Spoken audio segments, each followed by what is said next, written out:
علماء یہ امت کی اصلاح کرنے والے لوگ ہیں، یہ بیمار روحوں کا علاج کرنے والے لوگ ہیں۔ جب بھی کوئی ان کے پاس آئے گا یہ امت کی اصلاح کا کام کرتے رہے ہیں، کرتے رہیں گے اللہ کی توفیق سے۔ اب آئیے ان نقاط کی طرف، ان 8 نقاط کی طرف جن کی وجہ سے ہمیں پتہ چلتا ہے علم کی فضیلت کیا ہے اور اس کے سیکھنے والے اتنے اہم کیوں ہیں۔ سب سے پہلا نقطہ، علم کی وجہ سے اللہ رب العالمین انسانی نفوس کی تہذیب اور تربیت فرماتا ہے۔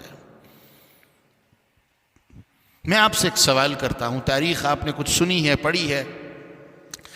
رسول اللہ صلی اللہ علیہ وسلم کی نبوت کے اعلان سے پہلے مکہ والوں کی حالت کیا تھی؟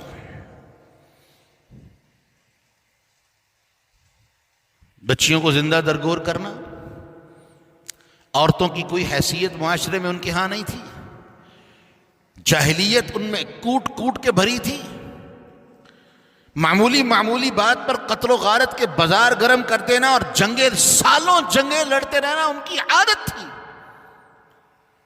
کیوں ہم کہتے ہیں یہ زمانہ جاہلیت تھا؟ کیوں کہتے ہیں؟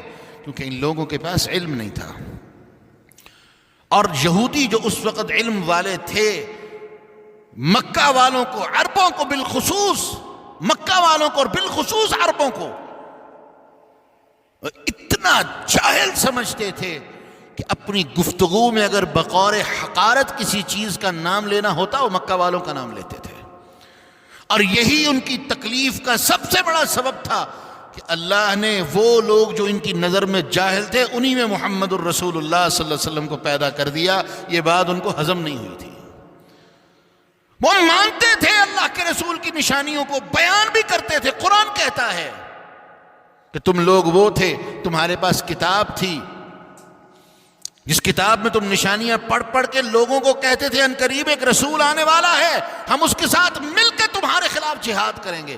مکہ والوں میں ایک خوبی تھی، کیا تھی؟ یہ لڑاکو تھے، لڑنے والے تھے۔ یہودی ان سے لڑ نہیں سکتے تھے، یہودی آج بھی نہیں لڑ سکتے۔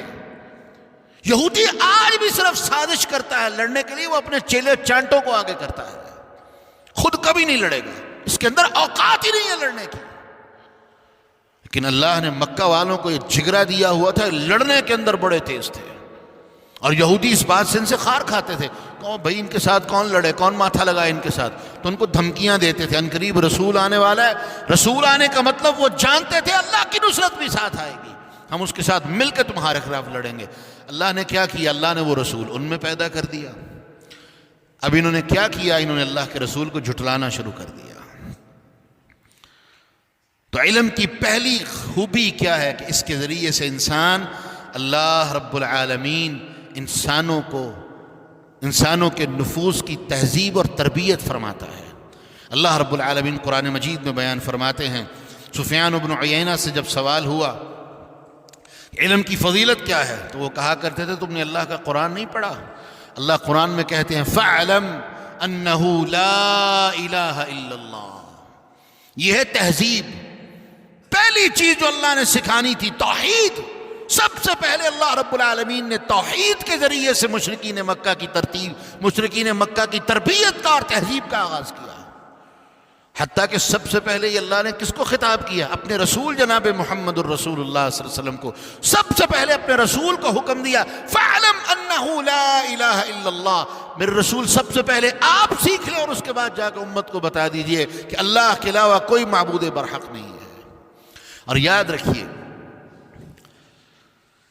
جس بندے کا لا الہ مضبوط ہو جائے، لا الہ الا اللہ مضبوط ہو جائے، جس بندے کی عقیدے کی بنیاد مضبوط ہو جائے، اللہ کی قسم دنیا کی کسی چیز کو اس کو کوئی پرواہ نہیں ہوگی۔